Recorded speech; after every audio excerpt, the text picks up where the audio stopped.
Hello, this is Mr. Ellis again. In keeping with our procedure, I'm going to cover a concept that I covered with you in class. You have a current assignment of string operations. We'll cover the string operations we went in over in class and probably two more because I really think the trim should be in there.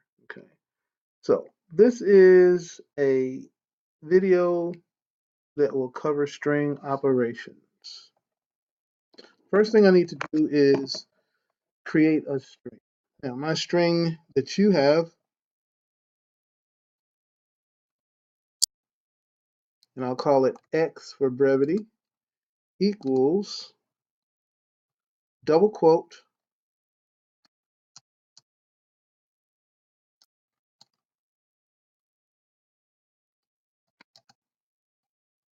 this is the way to the moon. Okay. Now, again, a string is an array of char bounded by the double quotes. Okay. The operations that we perform on these will be, I will use an output for the majority. So I'm going to go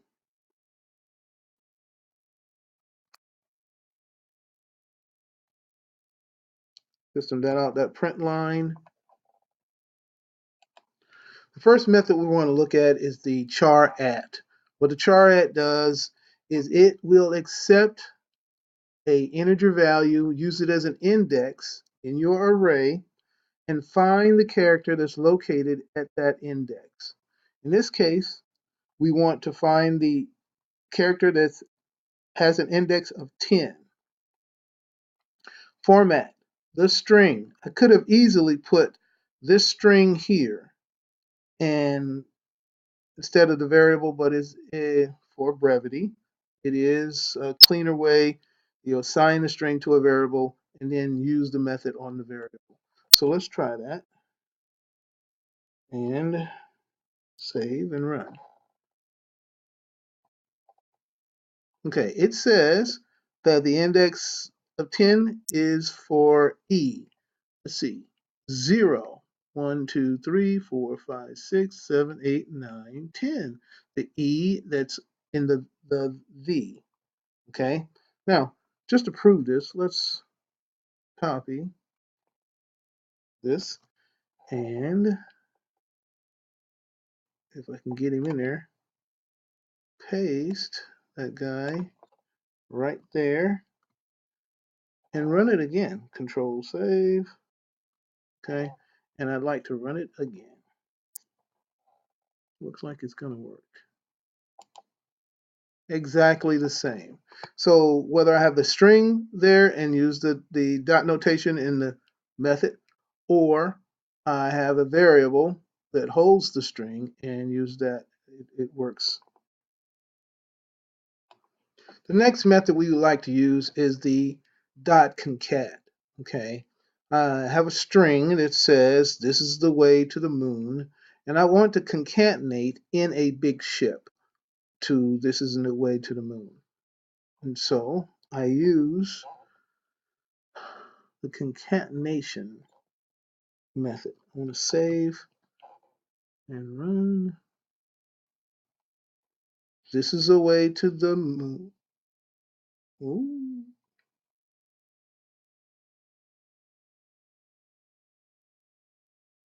In a big ship. Okay, I didn't put my colon there. Let's do that to separate the string because it's kind of hard to see. Save and run. All right, now this is the way to the moon in a big ship. Okay. Concatenation can work wonders.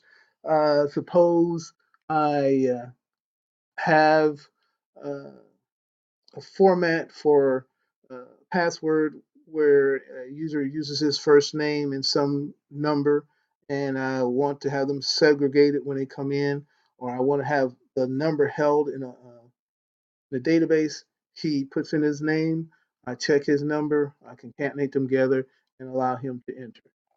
Okay, and that way it's behind the scenes, and even if somebody is sniffing his stream, they won't be able to see his password. Okay, I'm going to comment that out. 1, 2.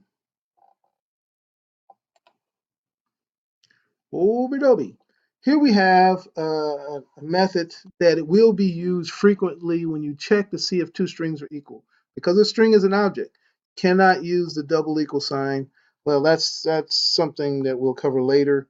In an if statement, when you want to check to see if two numbers are equal, you need to have a double equal sign instead of a single equal sign, because a single equal sign is the assignment operator. So you have to have double in your condition. And you can't use that with strings because a string is an object. And I will go in depth on that. When we come to that bridge, we will cross it well prepared. All right, so here what we want to do is we want to use the dot equals. And of course, uh, this is the way to the moon is our string. I'm checking to see if it's equal to when you need to go, and absolutely not. So we should have a Boolean value return, hopefully false. You run it, and it says false. Okay, now let's change that around so it is going to be equal. I will copy and paste this guy in, and we should change that false to true. Hopefully, I'm saving. Yes, save and run, and it changes to true. So remember, that is a Boolean output. The Boolean output in a condition for an if statement is either true or false anyway. So if you use this dot equals, you'll get a return, and that's how you compare strings. Okay, the next method we want to look at is the index of. This method will find the index of a character that is in your string. Okay, in this case, I'm trying to find the index of W. So it should be, we said 10, 11, 12. I should get a result of 12. Let's see. The index of W is 12. It is.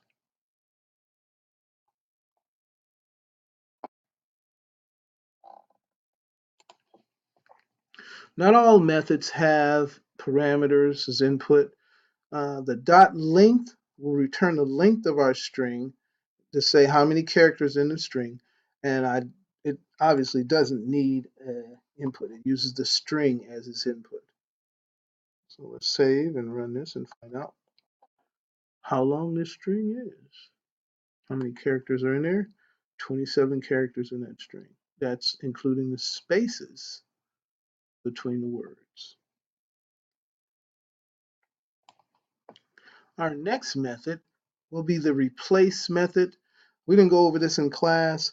The replace method will find the character that you would like to replace or correct. In this case, I'm going to replace W with D, and it will read, "This is the day to the moon."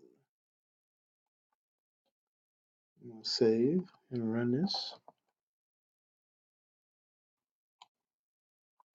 This is the day to the moon. Now, that is basically a method that you can replace a string with a different string, but in this case, the parameters for this replace, in this particular constructor, the parameters are characters. Okay, this next method, the substring method, it has two constructors. One takes a single index, the starting index of where you want to cut it, and then the other takes the starting and ending index. So what it does is it says when you have a single index, I'm going to cut this string in half at this point and return from that point to the end of your string. So I would say that we're going to the index of the seventh character, and then we'll return to the 27th character. So let us, because there's 27 in this string. Let us run this puppy and see what happens. the way to the moon. So what it did was it went in here and cut it right about there. And I'm thinking it cut it with this space in there also. Okay. Now, I've tried to pull out the word the. One, this is the way to the moon. I've cut out the out of there. So I'm going to try and comment this out. Open this up. And this is the second constructor. This constructor says I want a starting index for the cut and I want an ending index for the cut, and everything in between those I want to display. So I'm pulling out the word the. This was demoed in class. The. Now, what if I would like to have that in all caps? There's another method, and this is to demonstrate the double dot.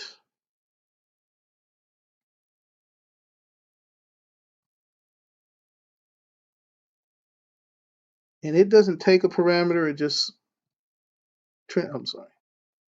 It doesn't take a parameter, it just will change the characters to uppercase. And then commented it out. And I want to save and run. So what we should get is the, but again, it will be in uppercase. And there you have it. There are, as demonstrated in class, there's also two lowercase, which is the same method. And so I will forego demonstrating that.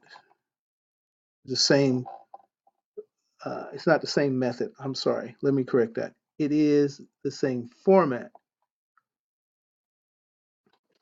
Okay, so the last thing I want to demo here is a really important method in the string, and it's the trim. When you accept input from the user, you're not always guaranteed that it's going to be clean. So what you'd like to do is basically trim off all the spaces that you may have from the input, and that's what trim does. I'm going to show you the string before. I've added some spaces in, as you can recognize here, and then I'm going to show it to you afterwards. Okay. And so I'm going to save and run. And as you can see, you see the spaces in the original string, and then you see the string after it's been trimmed. Okay. I hope this will be helpful for you. Your current program is to use these string methods. I've added some to this demo, but basically it's all the same. And if you would just pause the video and look at the output or look at the way the methods are used, you should have a roadmap as to how to use this. Thank you for watching.